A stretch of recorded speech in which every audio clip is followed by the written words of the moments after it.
My son's wife smirked and said, "This is the cunning fox who thinks she's still clever."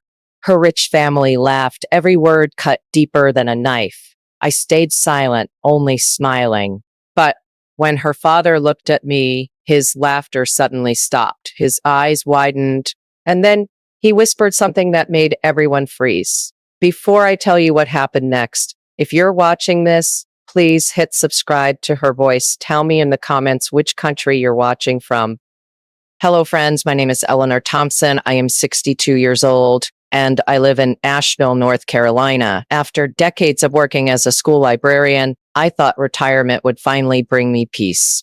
Bought a small townhouse in Biltmore Village, a quiet little neighborhood where the streets are lined with maple trees and the air smells of fresh coffee from the corner cafes. I imagined long afternoons with a good book, my cat curled beside me, and the occasional visit from my son, Daniel, who now lives in Atlanta with his new wife, Victoria. Life had been calm, predictable, and honestly a little lonely, but I'd grown to love this quiet rhythm. Then one Sunday afternoon, everything shifted. Daniel had called earlier that week, his voice cheerful and a little urgent. "Mom, we're coming down this weekend. Victoria and my parents want to see your new place," he said. I smiled politely and agreed, though a part of me already felt a small unease. I had met Victoria once before, a year ago, when Daniel first introduced her. She was polished, confident, and undeniably beautiful, but there was something in her gaze, a sharpness, a calculating edge that made me wary. I had tried to be welcoming to give her the benefit of the doubt, but my instincts had never been wrong. The weekend arrived, and I spent hours preparing. My grandmother's china on the table, fresh tea brewed, and a pecan pie baked to golden perfection. Everything was set for a quiet, pleasant Sunday lunch, or so I hoped. When Daniel and Victoria arrived, I could feel the energy shift immediately. Victoria walked in with a smirk, her eyes scanning the room as if judging every detail. Behind her, her parents entered, a man and woman, impeccably dressed, carrying the air of wealth and authority. Victoria leaned slightly toward her mother and whispered loud enough for me to hear, "This is the cunning fox who thinks she's still clever." Her words were sharp, cutting, and meant to belittle.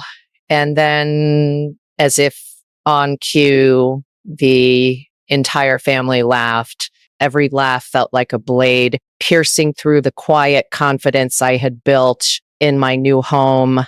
I did not flinch. I only smiled and poured tea, moving with the grace of someone who had seen far worse than a mocking laugh. I served the sandwiches, placed the pie on the table, and said nothing, allowing their arrogance to fill the room. Then it happened.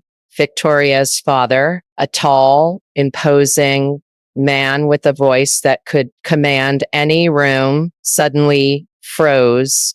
His laughter stopped mid-chuckle, and I could see his eyes widen as he stared at me. The room felt heavy, the air thick with a sudden, inexplicable tension. I knew in that moment he recognized something, a memory, a truth he had not expected to encounter in this ordinary setting. He leaned slightly forward and whispered, almost under his breath, words that made everyone still, even Victoria, who suddenly faltered mid-smile. He knew a secret I had long kept. He remembered me not as Daniel's mother, but as the woman who had once run a thriving company in Atlanta. He remembered that I had been kind to him in ways he had never fully appreciated at the time, offering him shelter, rent-free, and guidance when he needed it most. And even more astonishingly, he remembered that I had quietly covered all of Victoria's hospital bills when she was born, ensuring her family could manage without burden. The look on his face told me everything I needed to know. He was shocked, not by my presence, but by the realization that the woman he had underestimated, the woman he thought of as simple or ordinary, was in fact someone far beyond appearances, a person of influence, generosity, and intelligence. I remained calm, letting the silence do its work.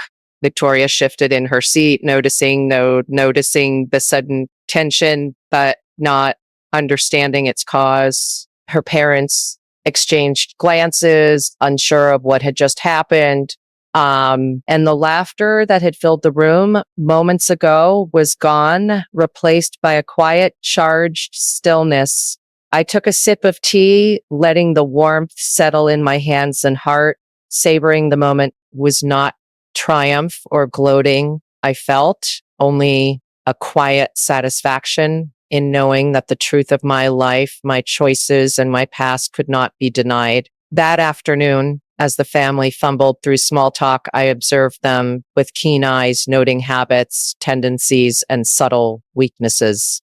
Victoria's sharpness was evident, but her confidence wavered now under the weight of an invisible history she could not yet see. Her father's eyes lingered on me occasionally, a mixture of respect, disbelief, and perhaps even gratitude flashing across his face. I realized then that this lunch was never about food or conversation. It was a subtle test of awareness, of recognition, of power masked by gentleness. I moved among them gracefully, speaking only when necessary, not allowing the silence and my calm presence to assert a quiet dominance. Every gesture, every smile, every measured word was a reminder. This cunning fox was neither naive nor weak. By the time the tea was finished and the pie half eaten, a shift had occurred. Victoria's arrogance had softened, replaced by confusion, her parents' skepticism mixed with curiosity, and her father's respect tinged with awe. I had made no declaration, told no stories of my past generosity or success. Yet, through subtle presence and quiet assurance, I had revealed more than words ever could. As the visit ended and Daniel helped his parents and wife out the door, I felt a sense of calm settle back into my home. The air smelled of baked pecan pie, but it was layered now with something else controlled, quiet power, and the promise that I was far from ordinary. That Sunday, Friends was the first chapter in a story of subtle strategy, quiet observation, and measured moves. The cunning fox they had mocked was preparing silently and deliberately for the days ahead. My past generosity, my hidden power, and my calm intelligence were tools I would wield not with malice, but with precision and care. And as I washed the teacups and put the pie plate away, I smiled, knowing that the family's laughter had unwittingly set the stage for a story that was just beginning, a story of subtle revenge, of revelations, and of a woman who would never be underestimated again. After that Sunday lunch, the memory of Victoria's smirk and her family's laughter lingered in my mind like a shadow that refused to leave. I kept busy around my townhouse, arranging books, pruning the small garden out back, and walking my cat along the quiet streets of Biltmore Village, but my thoughts always circled back to them. I remembered the early days in Atlanta when I had built my company from nothing, that one nothing, turning a tiny bookstore and a handful of clients into a successful publishing business that employed dozens. Those were long nights filled with fear, excitement, and the constant weight of responsibility. I had learned to read people quickly, to notice the slightest shifts in posture, the tiniest changes in tone of voice. That skill had served me well then, and it was now serving me again. I had never flaunted my success. In fact, most people assumed I had retired comfortably, but quietly. I had maintained influence quietly, helping friends, neighbors, and even strangers when I could. That included Victoria's family. I remembered the day her mother had called me, frazzled and exhausted, explaining that they were struggling to cover Victoria's hospital bills. Without hesitation, I had taken care of everything, paying the bills, arranging for the doctors, and even giving them a small allowance to cover food and lodging. It was no sacrifice for me. And it's really occurred. I had always believed that generosity without recognition was the highest form of giving. Daniel had never known the full story. Even Victoria didn't know, though he sensed that I had always quietly supported her in ways that went unnoticed. I smiled as I thought about it now, because the irony was delicious. Here she was sitting in my home, mocking me as if I were some harmless old woman, unaware that I had been a silent guardian in her life. The thought set a warm, satisfying shiver down my spine, but I also knew that this was only the beginning. The subtle power one wields quietly is far more effective than anything shouted aloud. In the days following that lunch, I began observing Victoria and her family more carefully without ever appearing to notice. I paid attention to the way she glanced at me during conversations, the slight tightening of her jaw when I spoke calmly, the way her parents' eyes flickered toward me with a mixture of doubt and recognition they could not articulate. I made mental notes of their habits, their pride, their arrogance, and their reliance on social status. They were all predictable in their unpredictability, if that made sense. I would not act rashly. I had learned long ago that patience, observation, and timing were more powerful than any impulsive act. One afternoon, I found myself at the local cafe writing letters and reviewing old correspondence when my phone rang.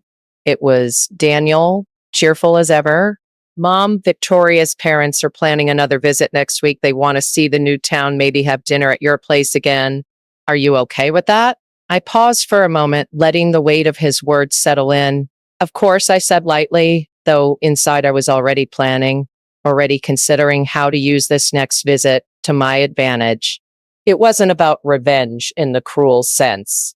It was about restoring balance, about reminding people that appearances can be deceiving and that underestimating someone like me was a mistake they would not repeat. The next week arrived, and as expected, they drove up in their luxury SUV, Victoria smirking as she stepped out like she owned the driveway.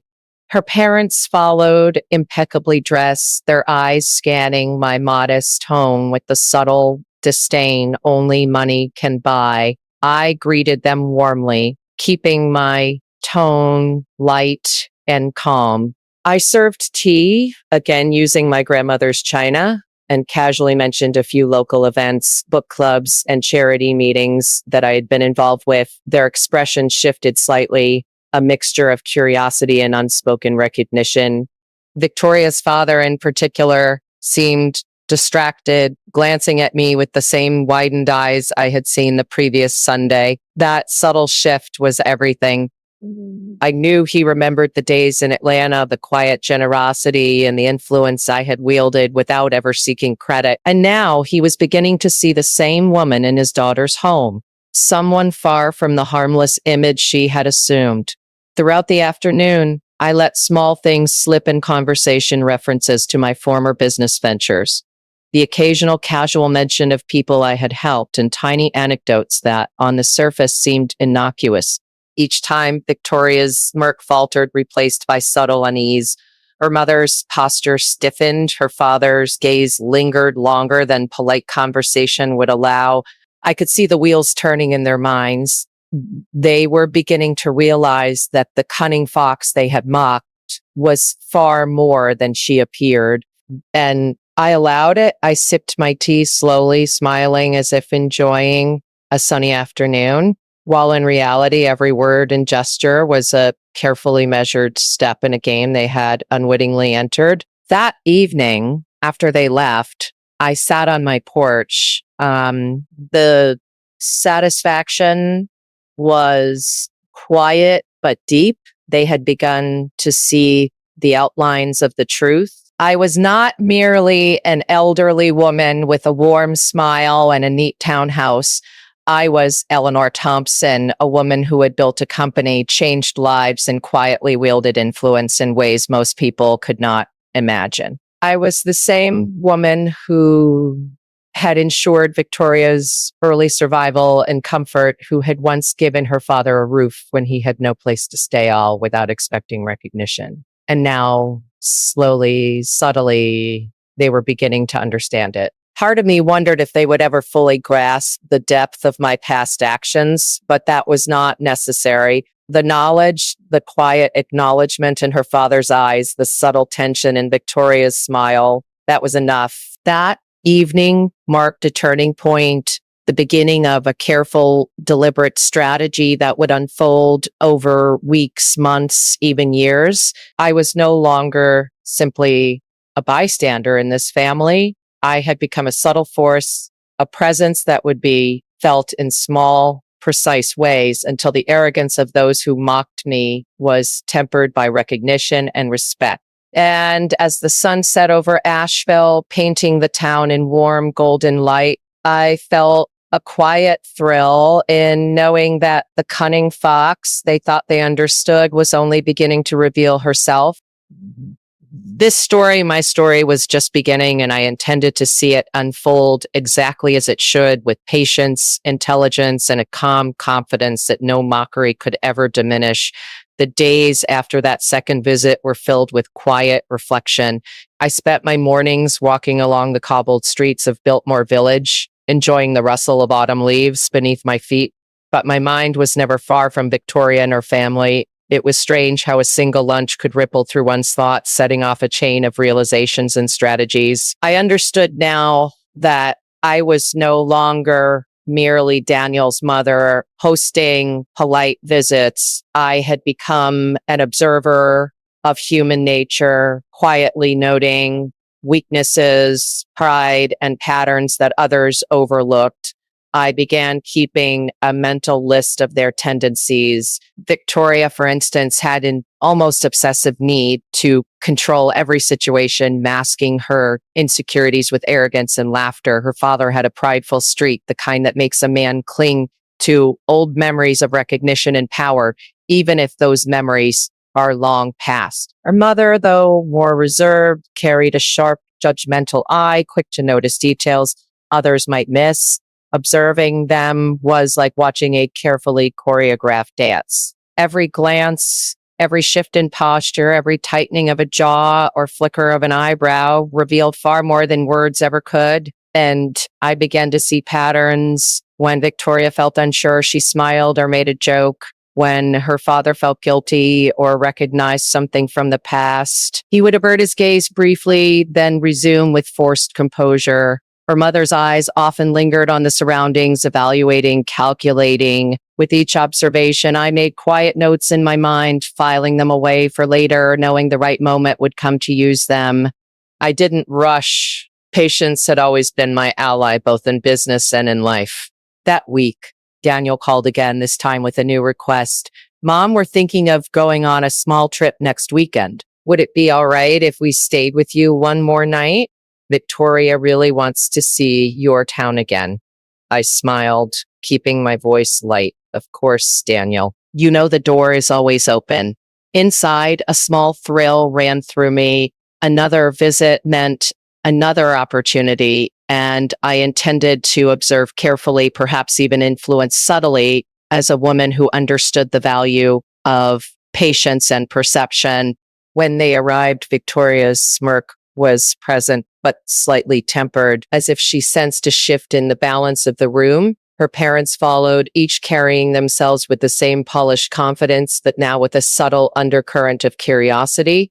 As we sat down to tea and light snacks, I allowed small comments to pass my lips, references to local charities, subtle mentions of past acquaintances in Atlanta, and hints at my involvement in community events. Each word, casual on the surface, served a purpose. I noticed Victoria's hand tighten around her teacup when I spoke of a successful book launch I had sponsored years ago, a project her father had once been involved in. Her parents exchanged glances, perhaps recalling memories they had buried, moments when I had quietly assisted them, unseen, unacknowledged. It was subtle,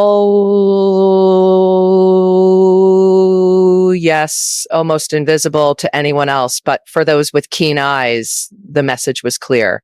This was a woman of intelligence, influence, and far-reaching power.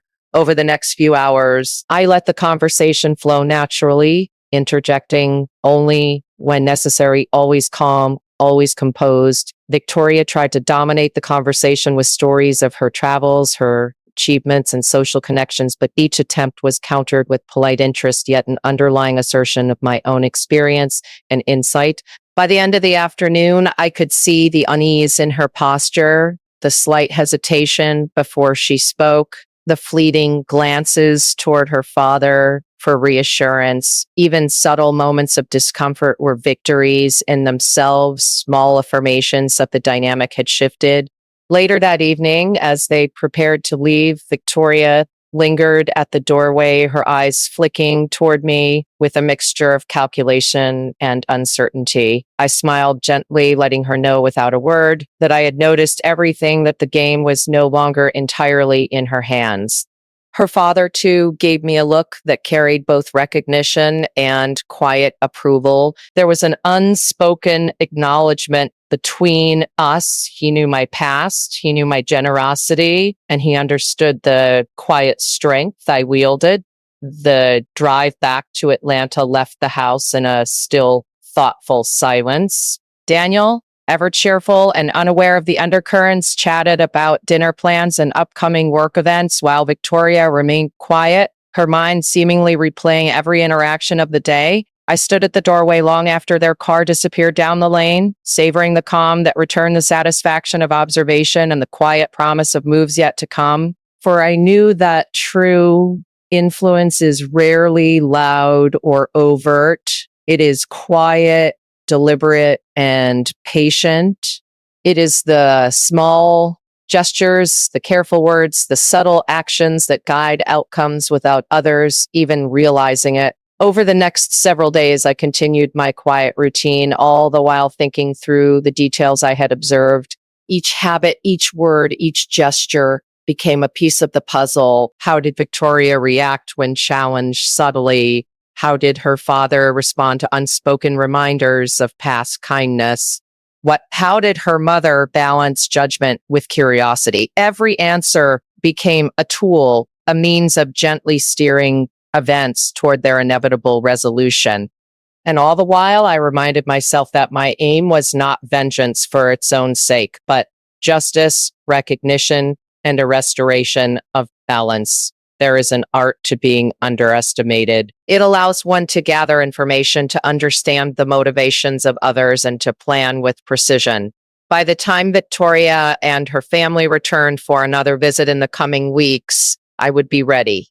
I would know how to guide conversations, reveal truths, and assert influence without ever appearing overtly threatening. And in that quiet, reflective period, I found a renewed sense of purpose. I was not merely Eleanor Thompson, retired librarian, grandmother, or hostess. I was a woman who had built companies, changed lives quietly, and possessed an understanding of human nature that few could match. And soon they would understand it too. Observation had begun. The first moves of a long, deliberate strategy were underway, and the cunning fox they had mocked was far from powerless. The stage was set, and I intended to play my role with patience, intelligence, and quiet grace. Every glance, every word, every small act of generosity or subtle correction would serve its purpose, and in the unfolding story, the truth of who I was and the depth of my influence would become undeniable. The following weeks felt like an intricate dance, one that I performed carefully, deliberately, without ever seeming to step out of place. My mornings were spent in the quiet of my townhouse, sipping coffee on the porch, watching the early fog roll over the Blue Ridge Mountains. But my mind was far from idle. I was planning, observing, and most importantly, preparing for the subtle moves that would begin to shift the balance in my favor. The next time Victoria and her family visited, I had no intention of letting them see the same Eleanor they had mocked months ago. I would show them gently that appearances can be deceiving, that quiet patience is a formidable tool, and that underestimating someone like me is a mistake that carries consequences. Their visit began as expected. Victoria's smirk was present, but I noticed an almost imperceptible hesitation in her step, a flicker of uncertainty in her smile. Her father carried himself with calm scrutiny, his gaze lingering on me longer than polite convention would allow. And her mother observed everything with a mixture of suspicion and curiosity. As we sat down for tea, I allowed small, seemingly casual comments to flow naturally. I spoke of local events I had been involved in, quietly highlighting my connections without drawing overt attention. I mentioned a recent charity initiative in Asheville, explaining how I had helped several families without asking for recognition. A subtle shift occurred in the room. Victoria's smirk faltered slightly, replaced by a trace of unease. Her father's eyes softened, and he exchanged a quick glance with his wife as if recalling truths long buried that I thought was the first gentle move executed without force or confrontation. Over the next hour, I let my words and gestures guide the room's energy. I complimented Victoria's dress, noting the effort she had put into her appearance, but I framed it in a way that subtly highlighted taste over wealth. I discussed my recent volunteer work at the local library, dropping a quiet hint about a connection to a publishing firm in Atlanta, a company her father had once worked for. Each comment, carefully measured, was a thread weaving a narrative the woman they had underestimated was far from ordinary. I watched Victoria closely. She tried to counter with stories of travel, high-profile friends, and social achievements. I listened, nodded politely, and allowed her words to float past, never interrupting, never diminishing, but silently observing and cataloging. The tiniest cracks in her confidence were emerging almost imperceptibly, but they were there. Even her parents, seasoned and polished as they were, began to show subtle signs of awareness. Her father's hand trembled slightly as he poured tea, a telltale sign of inner tension. Her mother's smile seemed a fraction forced. Her eyes flicking toward me more often than usual. I felt a quiet satisfaction. Influence, I reminded myself, is not always a thunderous declaration. Often it is a quiet presence, an undercurrent that shifts the tide without anyone realizing it. That evening after they had left, I sat with my notebook, jotting down observations. I noted Victoria's nervous habits, how she twirled her ring when uncertain, how her gaze darted toward her father for reassurance, how her tone changed when subtle truths were mentioned. I observed her parents' reactions too, the quick intake of breath, the half smile that faded, the lingering glance of acknowledgement when I casually referenced past acts of kindness. All of these were pieces, small but significant, forming a puzzle that would allow me to act with precision. A few days later, I received a phone call from Daniel. Mom, Victoria's mother, asked if you could give her a recommendation for a local charity board. They're hosting an event next month and she wants your input, he said casually. I felt a smile tug at my lips. Of course, I replied, keeping my tone neutral, though inside I was already forming a plan. The opportunity was perfect. It would allow me to assert subtle influence, demonstrate expertise, and without confrontation, reveal layers of my past that Victoria and her family could no longer ignore. When the day of the charity board meeting arrived, I arrived early, dressed simply but elegantly, carrying only a notebook and a quiet air of confidence. The room was filled with community leaders, many of whom I had known for years, and a few new faces, including Victoria's mother. I spoke calmly, offering insights, anecdotes, and recommendations that were practical, insightful, and occasionally tinged with gentle humor. Each word landed carefully, measured for impact. Victoria's mother observed quietly, a hint of admiration in her expression. The subtle shift in perception had begun. Meanwhile, Victoria, who had accompanied her mother, looked increasingly uncomfortable. She had no idea how to assert dominance in a room where intelligence, patience, and experience carried weight. That evening, as we drove back to Asheville, I let the satisfaction of subtle influence wash over me. The gentle moves, the quiet nudges, the observation and timing, they were all working. Victoria's family could no longer view me as the harmless elderly woman they had once mocked. I had planted seeds of doubt, recognition, and awareness, and they would continue to grow. Back at home, I reflected on the day. Power, I realized, is not about loud declarations or dramatic confrontations. It is the quiet knowledge of who you are, the patience to observe, the wisdom to act deliberately, and the grace to let others discover truths on their own. And so, with a calm heart, a sharp mind, and a smile that hid every calculation, I began to prepare for the next stage. The cunning fox they had laughed at was now very much aware of the terrain she had entered. The subtle moves had begun, and soon the next visit, the next conversation, the next opportunity would reveal even more. I was not in a hurry. I had learned that timing is everything.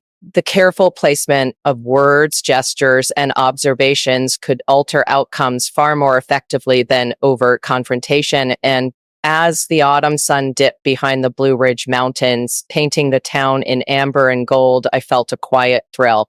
This was not just a family dinner or a series of polite visits. This was a stage carefully set, and I was fully in command, ready to execute moves that were subtle, strategic, and ultimately irresistible.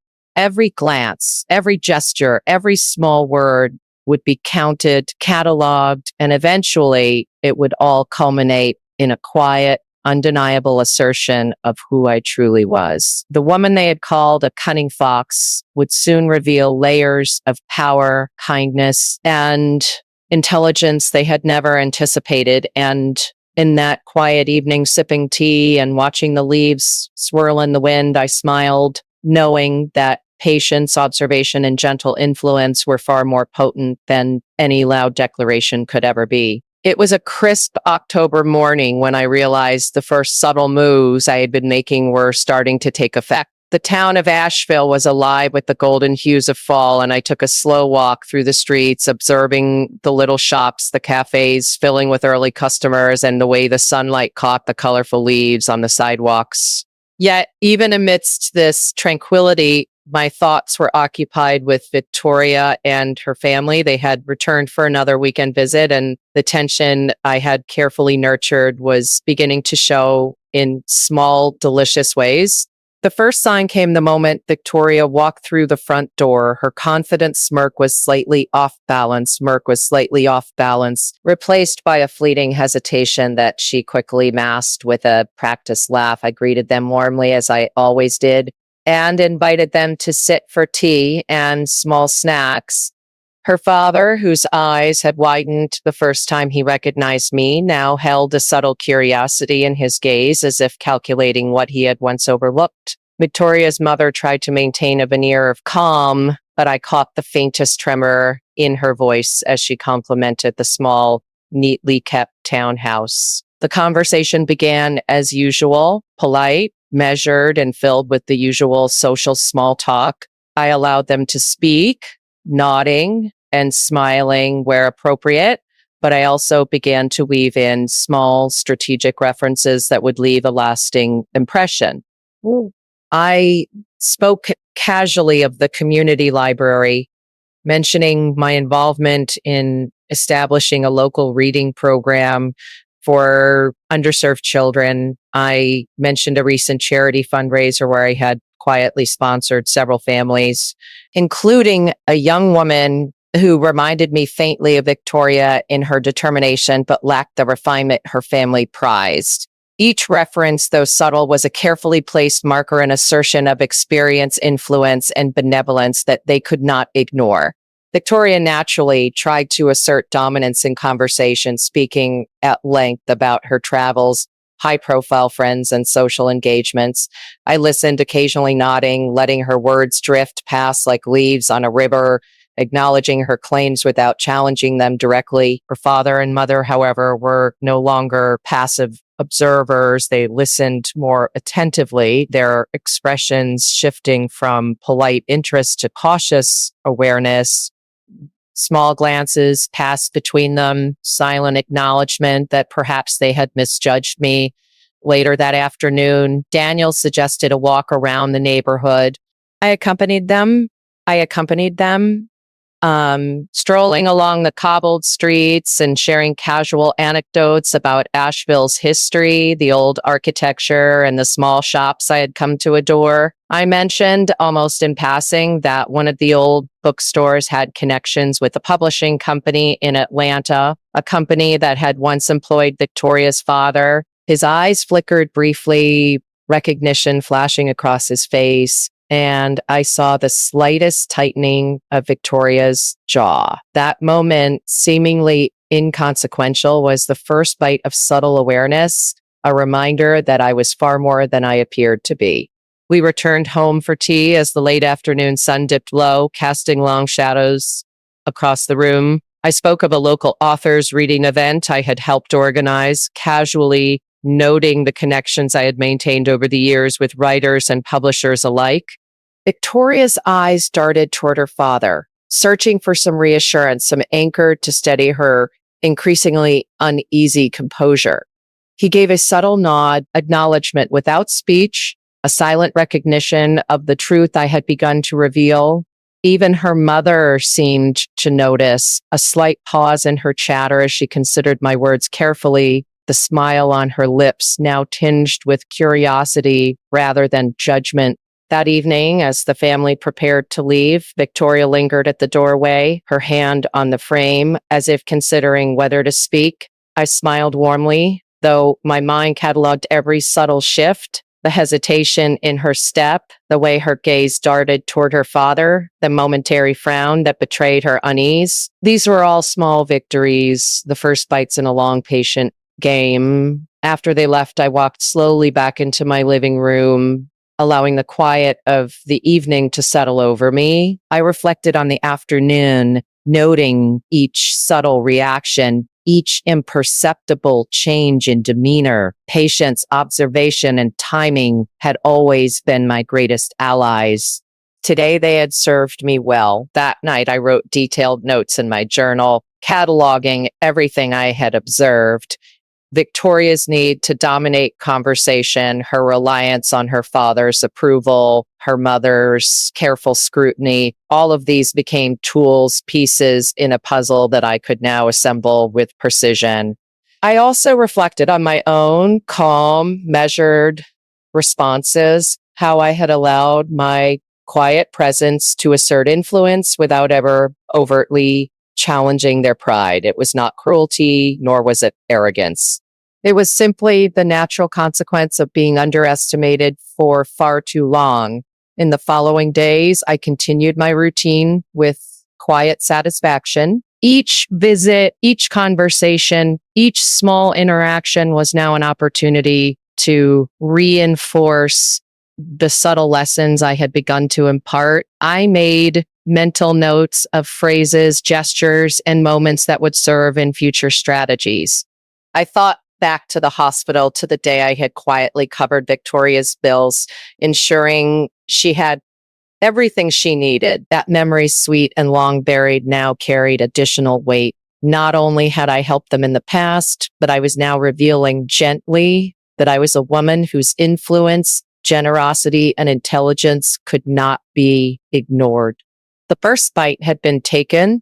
Victoria and her family were beginning to sense, ever so subtly, that this Eleanor Thompson, the quiet, smiling woman in their midst, was far more than she seemed. And I, observing, patient and deliberate, felt a quiet thrill at the unfolding game.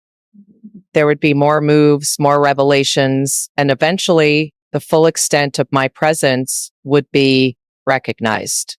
But for now, the first bite had landed, and it had landed perfectly. It was a reminder that patience, observation, and subtle action could accomplish more than confrontation or anger ever could.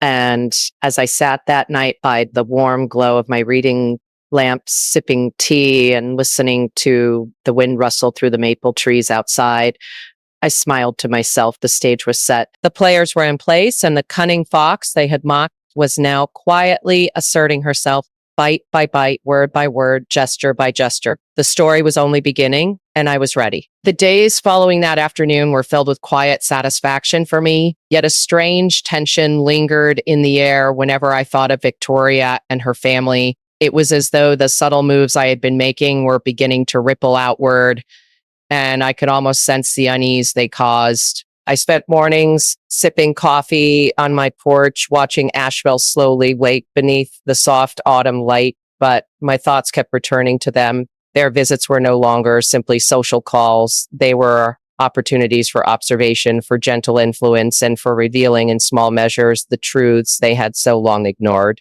When they arrived again, I greeted them with warmth and composure, noting Victoria's faint hesitation as she stepped inside. Her smirk slightly off balance. Her father carried the same careful gaze I had come to expect, silently assessing, calculating, and now perhaps anticipating. Her mother, too, seemed more attentive, a quiet awareness in her eyes that was impossible to miss. As we settled with tea and light snacks, I allowed our conversation to flow naturally, sprinkling subtle hints about my past, carefully chosen stories and references that were innocuous enough to sound casual but pointed enough to carry weight. I spoke of a local hospital initiative I had quietly funded years ago, mentioning in passing how I'd helped families who struggled with medical expenses. My tone was gentle, conversational, as though sharing anecdotes from daily life, but I knew Victoria and her father were listening with more than casual interest. Victoria's smirk faltered slightly as I spoke of the hospital programs, her mind connecting pieces of memory she had never realized were tied to me. A quiet acknowledgement that he understood the significance of what I had revealed. This was no boast. It was a reminder of my presence, my influence, and the quiet ways I had shaped outcomes without seeking recognition. Victoria shifted in her seat, attempting to dominate conversation again, but now with subtle uncertainty. Her words, once confident and bold, hesitated, trailing into awkward pauses. She glanced at her father for guidance, but his eyes held that faint, almost imperceptible spark of understanding. Even her mother seemed intrigued, her polite smile now tinged with curiosity rather than condescension. I continued carefully weaving in other hints, a brief mention of a publishing connection in Atlanta, a nod to community programs I had supported quietly over the years, a subtle acknowledgement of individuals whose paths had crossed mine unexpectedly. Each phrase, each gesture carried weight. Victoria could not ignore it, nor could her parents. By the end of the afternoon, I had revealed just enough to unsettle them, yet not enough to boast outright. That evening, after they left, I reflected on the visit. Their reactions were subtle, but telling. The hesitation in Victoria's step, the fleeting glances between her parents, the quiet, almost imperceptible acknowledgement from her father. I noted every detail in my journal, cataloging their behavior, their expressions, and the subtle cracks in their confidence. I realized that the power of revelation lies not in confrontation, but in quiet, deliberate disclosure. By giving just enough information, allowing them to recognize the significance themselves, I was asserting influence without force. Over the next few days, I began planning further gentle maneuvers, the hospital story, the charity initiatives, the subtle references to my past business ventures, all would serve as threads weaving a narrative that revealed layers of my identity and quiet power. I knew that one well-placed observation, one carefully delivered anecdote could create ripples that would unsettle them further and prepare the stage for larger revelations. One afternoon, I visited the local library where I was helping to organize a reading program for underprivileged children. As I sorted through books and coordinated schedules, my mind wandered to Victoria's family. I thought of the next visit, imagining how I could strategically allow them to witness the impact of my efforts firsthand. Perhaps a subtle invitation to a community event where they could see me in action, quietly influencing outcomes would serve as the next step. And so when the following weekend arrived, I invited them to a local charity reading I had organized. Victoria, initially resistant, was persuaded by her parents, who seemed curious about the program and my involvement. As they arrived, I observed each gesture, each glance, cataloging reactions like a seasoned strategist. The children's excitement, the way the volunteers responded to my direction, the small acknowledgments from community members all served to reinforce the image of a capable, influential woman. Victoria's mother seemed impressed, her expressions revealing respect and admiration she had not shown before. Her father's gaze lingered on me longer, an almost reverent acknowledgement passing silently between us and Victoria herself. She shifted constantly, her confident demeanor faltering as she watched the subtle authority I wielded. Each small act, each quiet demonstration of influence added weight to the realization they were slowly piecing together. Eleanor Thompson was far more than a smiling hostess, far more than a grandmother with a neat townhouse.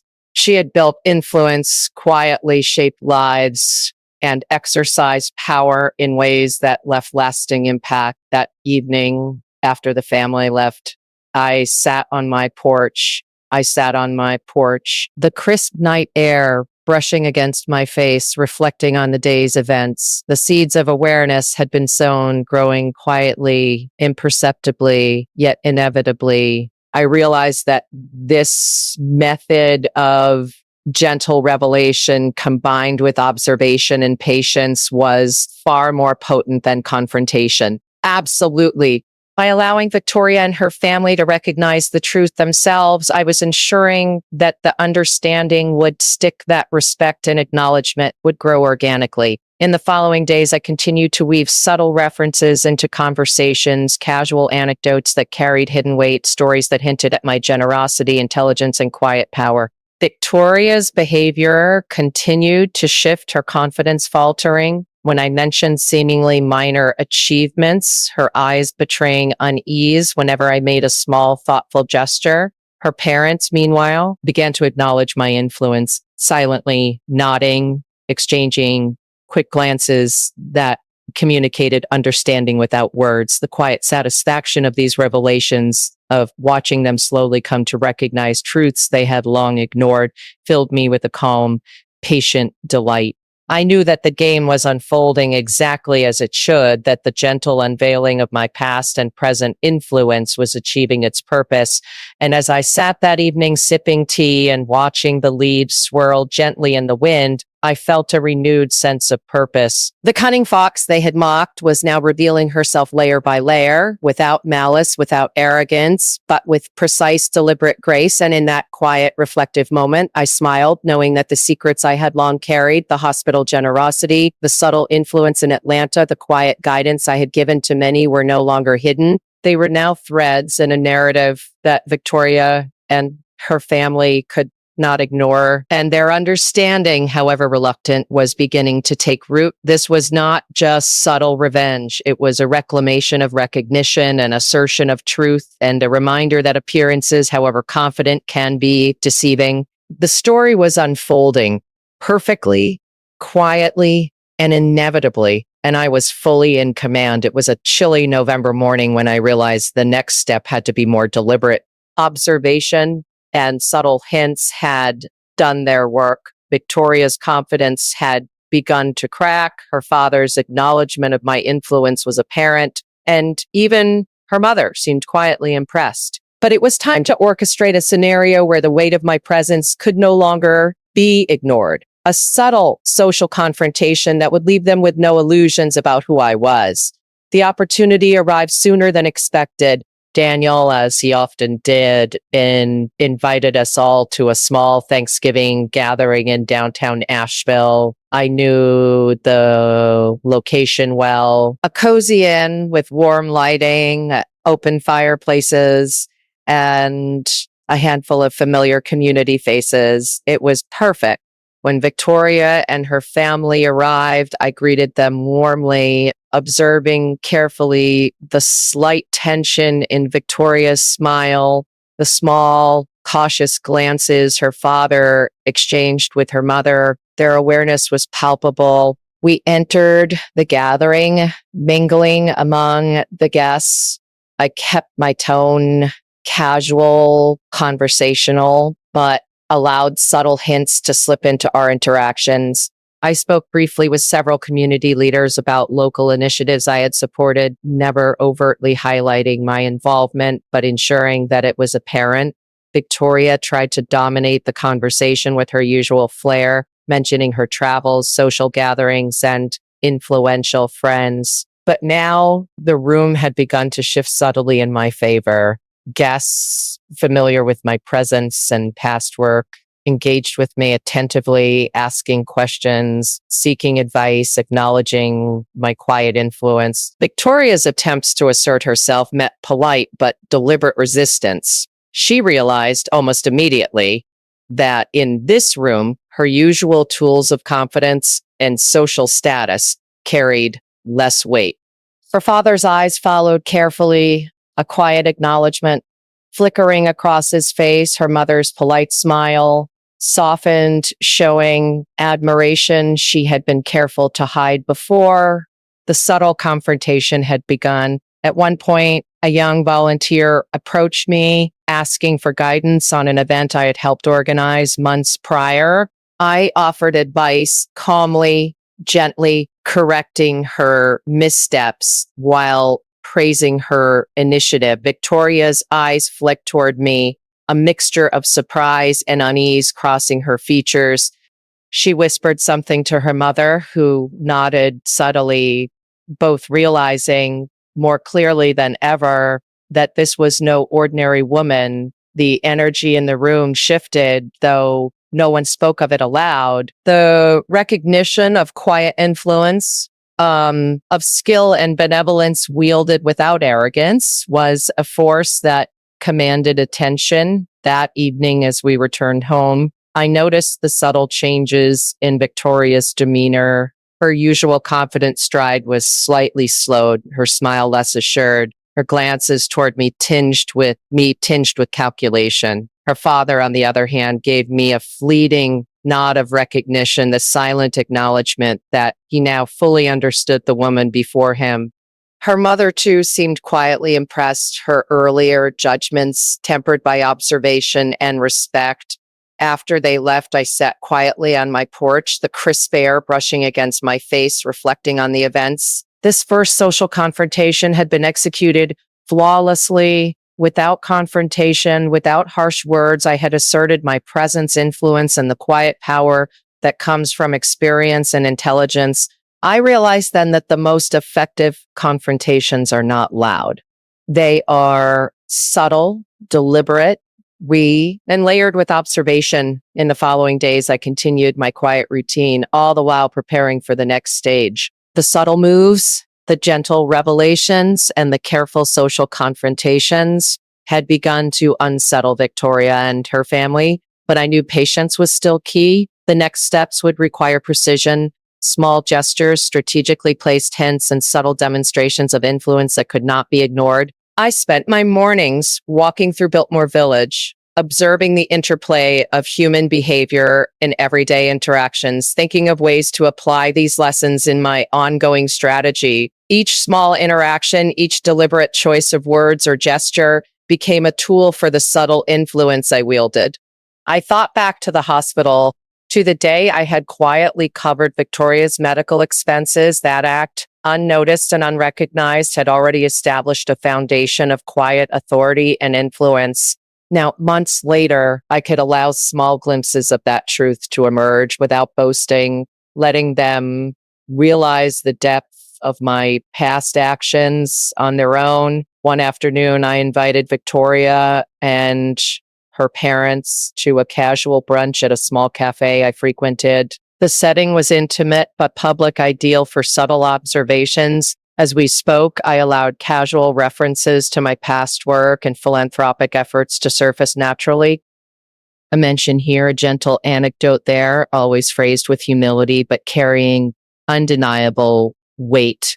Victoria's mother listened intently, her curiosity evident, while her father's subtle nods confirmed his growing recognition. Victoria herself shifted uncomfortably, her usual confidence wavering under the quiet pressure of awareness. By the end of brunch, the dynamics had shifted further. Victoria's family could no longer see me as an ordinary grandmother. I had established a presence, a subtle dominance rooted in quiet authority, patience, and careful revelation. That evening, as the sun dipped behind the Blue Ridge Mountains, painting the town in warm golden hues, I reflected on the day. The first social confrontation had been a success, executed with precision and subtlety. I realized that the true power lies not in overt displays of dominance, but in quiet, calculated actions that allow others to recognize truths for themselves. And in that quiet reflection, I felt a calm thrill. The cunning fox they had once mocked was no longer underestimated. She was observed, acknowledged, and slowly, inevitably, commanding the respect she had long been denied. The stage was set for further revelations, subtle but undeniable, and I felt ready to continue the intricate dance I had begun. My story was unfolding perfectly, quietly, and deliberately. The following week felt like walking a tightrope, deliberate, careful, every step measured. The crisp November air in Asheville carried the scent of fallen leaves and wood smoke, a perfect backdrop for the unfolding of subtle truths. I spent my mornings at home sipping tea, reviewing notes, and planning my next moves with deliberate patience. Victoria and her family had returned for a weekend visit, unaware that the threads I had been weaving over months were beginning to intertwine into a fabric they could no longer overlook. That afternoon, I suggested a small walk along the French Broad River, a quiet route where nature itself seemed to mirror the subtlety of my strategy. Victoria, as usual, tried to dominate the conversation, speaking of her travels, her social connections, and small achievements she assumed would impress. I listened with gentle patience, allowing her words to float past like leaves drifting on the current. Then, almost casually, I began weaving in references to my past, small, seemingly innocuous anecdotes that revealed the depth of my influence and generosity. I said a few years ago, a young mother needed help covering hospital bills for her twins. I worked quietly behind the scenes to ensure they had everything they needed. No one knew it wasn't about recognition, but I remember her gratitude vividly. Victoria's expression shifted imperceptibly, her confidence faltering for the first time during our walk. Her father's eyebrows lifted slightly, a subtle acknowledgement passing between us. Her mother, ever composed, paused in mid-step, her eyes narrowing as if connecting pieces she had overlooked. These were small victories, barely perceptible, yet deeply significant. As we continued along the riverbank, I allowed other layers to surface, stories of local community initiatives I had quietly supported, of young entrepreneurs I had mentored without fanfare, of small but meaningful acts that had changed lives, all filtered into our conversation naturally, as though part of the scenery. Victoria's smirk wavered more with each revelation. Her father's gaze remained fixed on me, a silent acknowledgement of the past he had once been part of and the quiet influence I now wielded. Her mother's smile softened, a mixture of respect and curiosity, overtaking any remnants of judgment. The gentle revelation of my past deeds was like water wearing away stone slow, almost imperceptible, yet undeniably shaping the landscape. That evening, I invited them for a casual dinner at home. I prepared a simple, elegant meal, allowing the setting to feel warm and inviting. Conversation flowed naturally, but each remark I made carried subtle weight. A comment about a charity auction I had organized, a casual mention of an Atlanta publishing project, even a story about a young girl I had quietly mentored, each carefully chosen to reinforce the realization that I was far more than Victoria's dismissive label suggested. The effect was tangible. Victoria's glances grew uncertain, her usual confident cadence faltering, her reliance on her father's approval becoming more evident. Her parents, while still polite, began to shift their perception openly. There was an acknowledgement, subtle but unmistakable that the woman they had once underestimated was someone of intelligence, influence, and quiet power. After dinner, as they prepared to leave, Victoria lingered by the doorway, her fingers brushing the frame, her eyes searching mine for unspoken cues. I smiled gently, allowing her to feel the weight of the subtle lessons I had imparted without a single confrontational word. That night, sitting quietly with my journal, I cataloged the events of the day in precise detail. I noted Victoria's nervous habits, her father's silent acknowledgments, her mother's attentive curiosity. Each moment became a tool, a means of understanding the human psyche and applying it subtly to shift perception and influence behavior. Over the next few days, I allowed the revelations to simmer. I didn't need to push the quiet unveiling of my past deeds, the gentle assertion of my presence, and the strategic social confrontations had already planted seeds of awareness. Victoria's confidence continued to waver. Her attempts at dominance met with polite yet unmistakable acknowledgement of my influence. Her father's recognition became more overt, subtle nods and glances carrying the weight of long-held awareness, finally articulated without words. Her mother's demeanor softened further, respect and curiosity overtaking judgment. Her polite smiles now genuinely warm. The quiet thrill of observation and subtle revelation filled me with satisfaction. I understood that true influence, is rarely about confrontation. It is about patience, strategy, and the deliberate placement of truths that allow others to recognize reality for themselves. Each small hint, each casual anecdote, each carefully chosen story was a thread and a tapestry I was weaving, a tapestry that would ultimately reveal the full depth of who I was. And as I sipped my evening tea, watching the fading light turn the leaves along the river golden, I felt a deep sense of calm and purpose. The cunning fox they had mocked was no longer underestimated. She was recognized slowly but unmistakably as a woman of intelligence, influence, and quiet power. The layers were unfolding one by one, the suspense building, the curiosity growing. And Eleanor Thompson, with patience, observation, and subtle strategy, was in complete control of the story, the narrative, and the realization that the family could no longer. It was a cold, overcast morning in Asheville, the kind where the sky hangs heavy and gray over the mountains and the air smells faintly of rain and pine.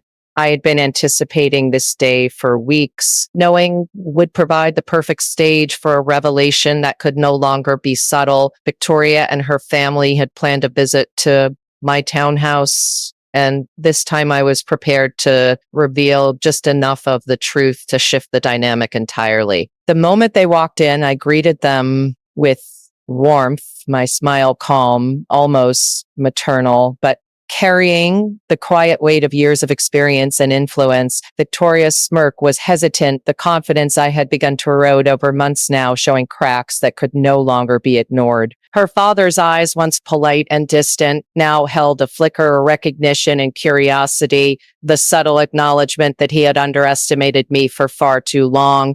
Her mother's composure remained steady, but there was a softness to her gaze, a quiet admiration barely concealed. We settled in the living room with tea, and I allowed the conversation to flow naturally, punctuated with small anecdotes and observations that hinted at the depth of my past. Then, almost casually, I brought up the hospital where Victoria had been born and where her early medical care had been fully covered. I remember when little Victoria was born, I said softly, allowing my words to float in the room like autumn leaves.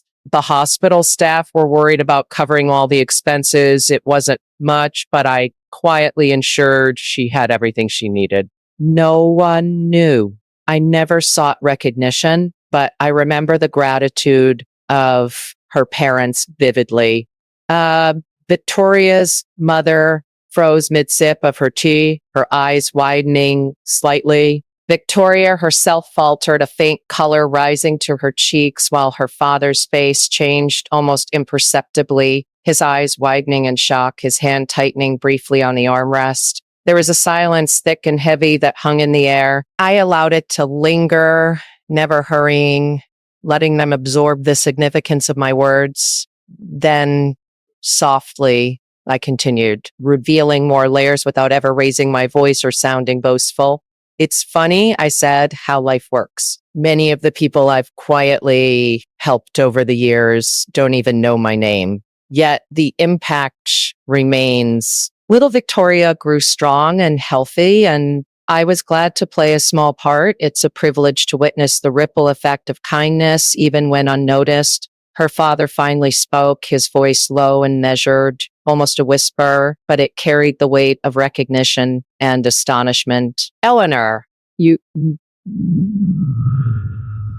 were behind all of this. His eyes darted between me and his wife, disbelief evident in every line of his face. Her mother nodded slowly, a mixture of realization and quiet admiration crossing her features. Victoria, meanwhile, remained silent, her smirk gone entirely, replaced by a flicker of uncertainty and unease. I smiled gently, letting the moment settle, letting them comprehend the depth of what I had quietly accomplished without ever seeking credit. I began to recount other small acts, seemingly minor yet profound, supporting local families, mentoring young entrepreneurs, quietly funding educational initiatives, all without recognition, all done with deliberate discretion and generosity.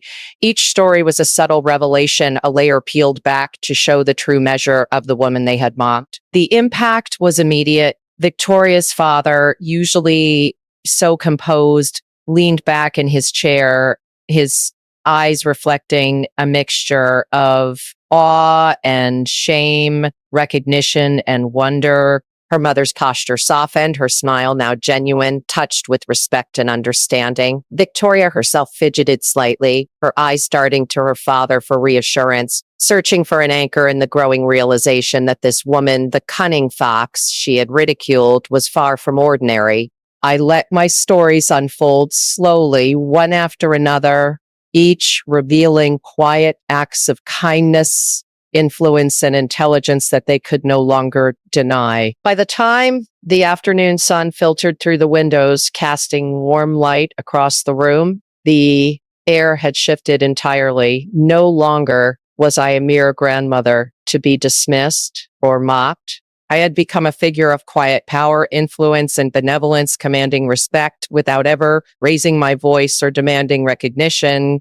As they prepared to leave that evening, I offered a gentle smile, the kind that carried both warmth and the undeniable authority of someone who had observed, waited, and acted with careful precision. Victoria lingered at the doorway, her fingers brushing the frame, her eyes searching mine as though trying to understand how she had misjudged me for so long. Her father's hand rested briefly on mine, a silent acknowledgement of the truth they had only now begun to fully comprehend. That night, as I sat on my porch watching the mist rise from the river, I reflected on the day. The first major reveal had been executed flawlessly, not with confrontation or anger, but with patience, observation, and deliberate disclosure. The cunning fox they had mocked was no longer underestimated. She had revealed layers of her past, quiet influence, and benevolence in a way that demanded recognition, subtly but irrevocably altering the dynamics of their perception. I understood then, more deeply than ever, that true power lies not in force or confrontation, but in quiet, deliberate action that allows others to recognize truths for themselves. And as the night deepened, the distant lights of Asheville flickering like stars below the mountains, I felt a calm thrill. The stage was set for further revelations, for the continued unraveling of misunderstandings and misjudgments, and for the gentle but undeniable assertion of influence that would leave Victoria, her parents, and anyone else who had underestimated me with no choice but acknowledgement. The story was reaching a new peak, and I was fully in control, patient, deliberate, and entirely composed. The cunning fox had struck her first major blow, and the echoes of it would resonate far beyond that quiet afternoon.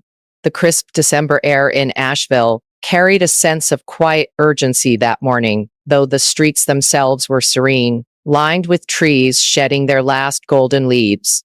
I moved about my townhouse with deliberate calm, preparing for another visit from Victoria and her family. After the first major reveal at the river and the subsequent brunch, the dynamics had shifted noticeably.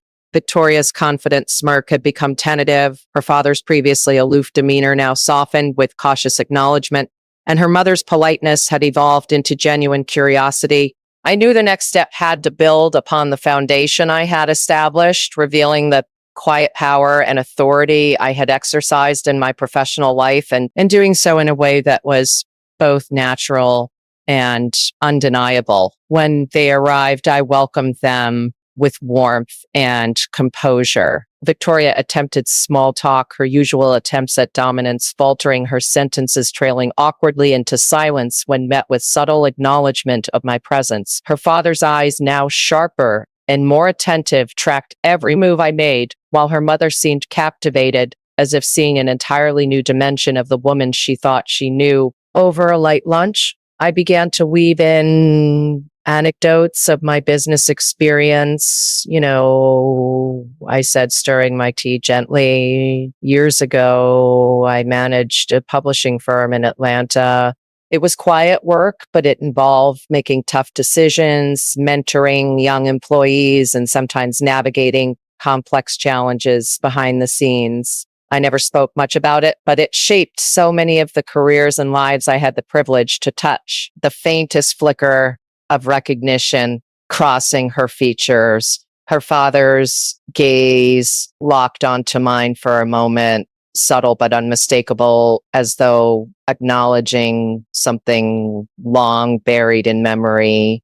I continued speaking casually of past projects I had overseen, quietly mentioning partnerships and mentorships that had left lasting impressions, never bragging, but allowing the truth to resonate naturally. Victoria's mother leaned in slightly, intrigued, her polite smile now infused with curiosity and admiration. Each story, each subtle reference was a calculated brushstroke in the portrait I was revealing. Eleanor Thompson, quiet but profoundly influential, someone who had touched countless lives and made lasting changes without ever seeking recognition. The effect was tangible. Victoria's attempts to maintain control over conversation faltered more with each passing anecdote. Her sentences became clipped, her words laced with hesitation, her glances darting toward her father, seeking reassurance in the growing recognition that I was far more than a grandmother with a tidy townhouse. Her father, usually composed and reserved, now acknowledged my authority with subtle gestures, a nod here, a thoughtful glance there that spoke louder than any words could. Her mother's demeanor softened even further, admiration evident in every subtle motion. After lunch, I suggested a walk through a nearby historic district, allowing the scenery to reinforce the narrative I was subtly weaving. We strolled past old brick buildings, quaint shops, and the local museum where I had quietly funded community art programs. As we walked, I spoke casually of these projects, highlighting their impact on young artists in the town itself, always phrasing my words in gentle conversational tones that masked the weight of their significance. Victoria's attention wavered, her confidence faltering under the quiet pressure of her father's eyes lingered on me, subtle acknowledgement growing with each reference, while her mother's polite curiosity now bordered on admiration. By the time we returned home, the subtle authority I had asserted over the past weeks had grown into a fully recognized presence. Victoria's family could no longer see me as an ordinary grandmother. I had revealed layers of intelligence, generosity, and influence that demanded respect, recognition, and acknowledgement. That evening, as they prepared to leave, Victoria lingered in the doorway, her eyes searching mine with a mixture of apprehension and understanding. Her father's hand brushed briefly against mine, a silent acknowledgement that spoke volumes about the respect he now held for me. Her mother's smile was genuine, reflecting the quiet admiration that had grown steadily over our interactions. Once they departed, I sat by my window watching the fading light cast long shadows across the town. The success of the day filled me with quiet satisfaction. The subtle authority I had asserted through stories, observation, and gentle revelation was now firmly established. Victoria, her confidence shaken but intact, her father, fully aware of my presence and influence, and her mother, softened by admiration, had all come to recognize the depth and breadth of my quiet power. In the days that followed, I continued to cultivate these revelations, allowing each subtle story, each casual reference to reinforce the understanding I had seeded. I reflected on the lessons I had learned over decades. Patience, observation, and subtle action often achieve more than confrontation or anger. By letting others recognize the truth themselves, the acknowledgement becomes undeniable, lasting, and profound. I sipped my evening tea, the last light of the sun reflecting off the mountains, and I smiled quietly to myself. The cunning fox they had once mocked was no longer underestimated. She had revealed herself not through force, but through gentle assertion, quiet authority. The story was reaching its climax, the threads carefully woven over months, now converging into a tapestry of recognition and respect. One sea. And as I watched the leaves swirl gently outside, I knew the final acts of revelation were approaching, moments that would solidify the perception of a woman underestimated, dismissed, and now quietly, undeniably recognized for the intelligence, generosity, and authority she had always carried. The stage was fully set. The players had acknowledged their roles, and I, Eleanor Thompson, was prepared to reveal the final layers that would leave Victoria, her parents, and anyone who had ever underestimated me with no choice but respect, admiration, and awareness of the truth. The days leading up to their next visit were filled with quiet anticipation. Asheville was coated in a gentle frost, the winter chill settling over the Blue Ridge Mountains, yet my heart carried a warmth born of careful planning and quiet triumph. Victoria and her family had unknowingly become participants in a carefully orchestrated unfolding of truth, each interaction laying the groundwork for the ultimate revelation. That morning, I moved through my townhouse with deliberate calm, selecting small mementos and photographs that could serve as subtle hints without forcing attention. I prepared the living room, arranging a few framed pictures on the mantle, each connected to charitable work, mentoring young professionals, or community involvement I had quietly spearheaded over the decades. When Victoria and her family arrived, I greeted them warmly, my smile composed but filled with the quiet satisfaction of knowing the stage was set. Victoria attempted casual conversation, her usual smirk wavering slightly, her confidence diminished by the subtle yet consistent recognition of my presence over past weeks. Her father's eyes, however, now held an unmistakable glint of awareness, curiosity, and a dawning realization. Her mother's gaze was soft, her polite admiration now overt, as if seeing the depth of my influence for the first time. We settled with tea and light pastries, and I allowed the conversation to flow naturally, embedding subtle cues that would prepare them for the revelation. "Do you remember the old hospital on Victoria's first birthday?" I asked gently, allowing the question to hang in the room. Victoria shifted uncomfortably, her eyes flicking to her father, who now leaned forward with an intensity that suggested he already anticipated the significance of my words. I continued almost casually. It was a difficult time for many families. I quietly ensured that all expenses were covered. The nurses had what they needed, and, the nurses had what they needed, and that every child received care without burdening their parents. It wasn't for recognition, never for recognition. And I remember watching young Victoria thrive, surrounded by care and support. Her father's hand tightened on the armrest, his eyes wide with astonishment. Victoria's mother gasped softly, her polite composure momentarily shaken as realization slowly dawned. And Victoria herself, she froze, her smirk gone entirely, replaced by an uncertain expression, her eyes searching mine for answers, the weight of recognition beginning to settle in. I reached for a small photograph on the mantle, a casual gesture, but one that held significance. It was a picture from a community event I had organized years ago. Young children smiling in front of a hospital wing I had helped fund, a subtle yet undeniable testament to my influence. I've always believed, I said softly, holding the photo so they could see, by holding the photo so they could see that the smallest acts can leave the largest impact. And sometimes those acts are unseen, quietly shaping lives without anyone knowing. Victoria's father leaned forward, his voice low but firm, almost a whisper. Eleanor, you were responsible for all of this. The room fell into a thick, almost reverent silence. Her mother's eyes were wide, admiration and disbelief blending together, while Victoria's expression fluctuated between shock and awe, the reality of her underestimation slowly sinking in. I allowed the silence to linger, letting them fully absorb the magnitude of what I had revealed.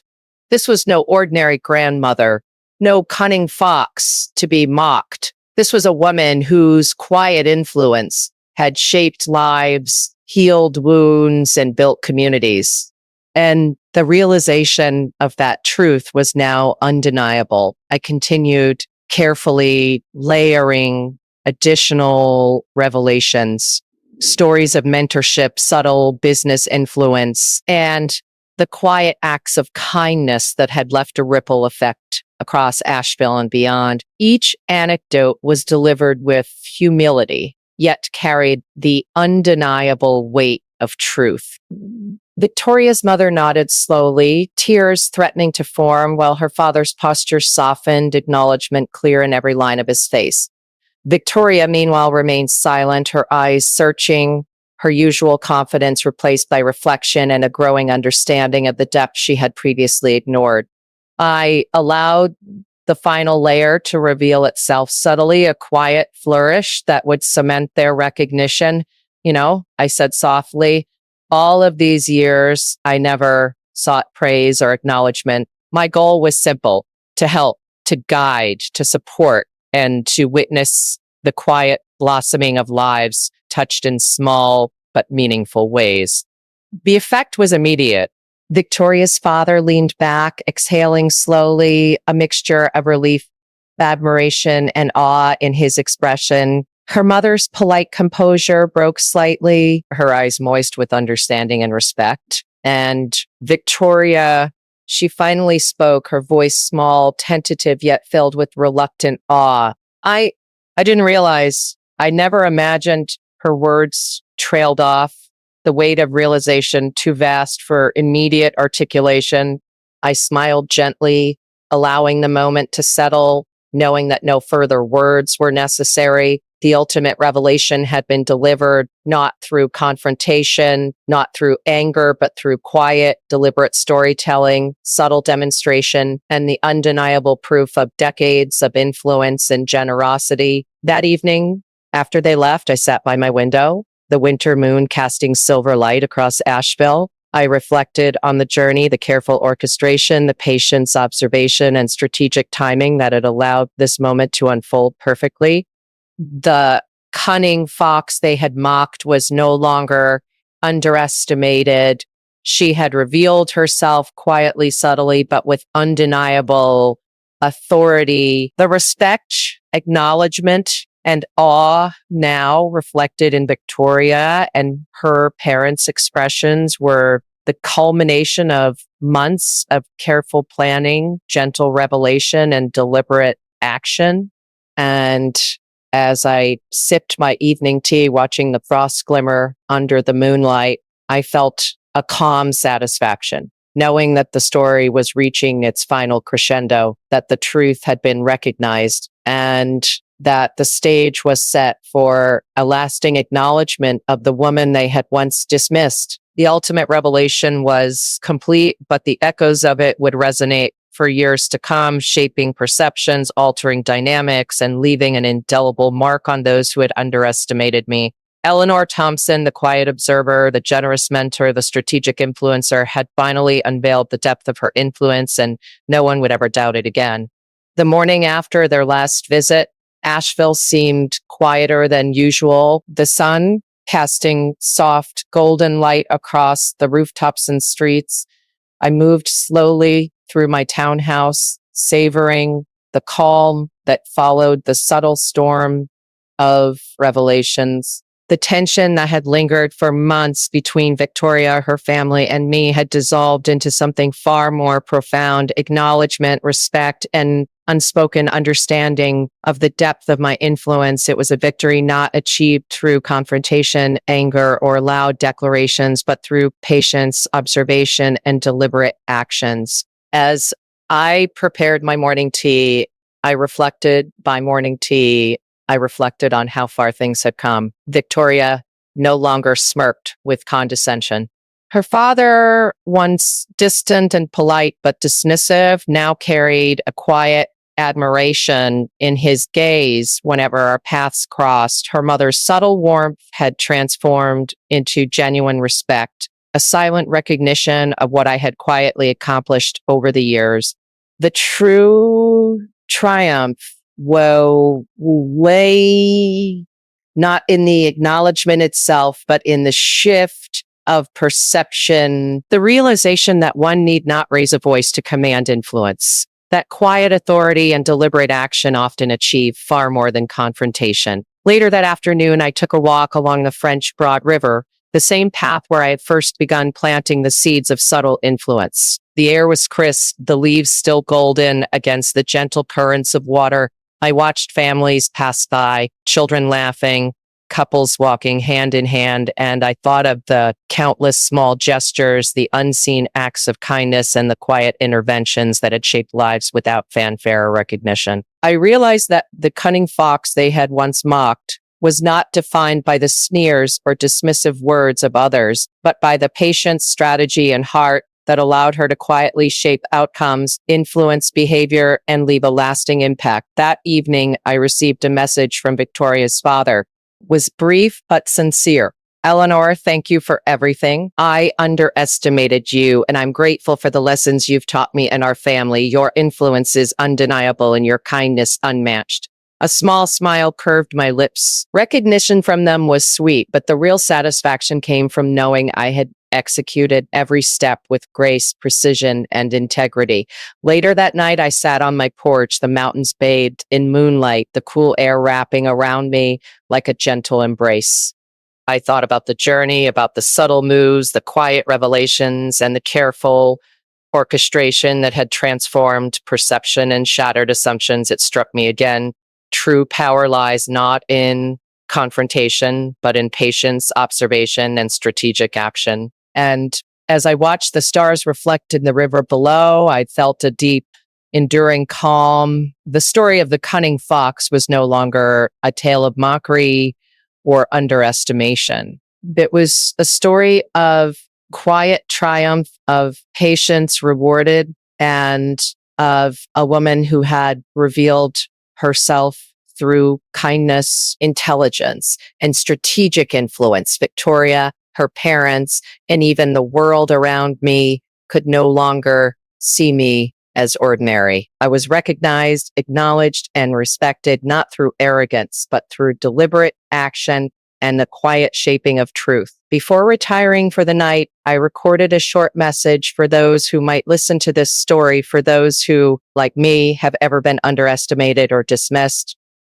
Friends, I whispered softly, never underestimate the quiet power of patience, observation, and subtle action.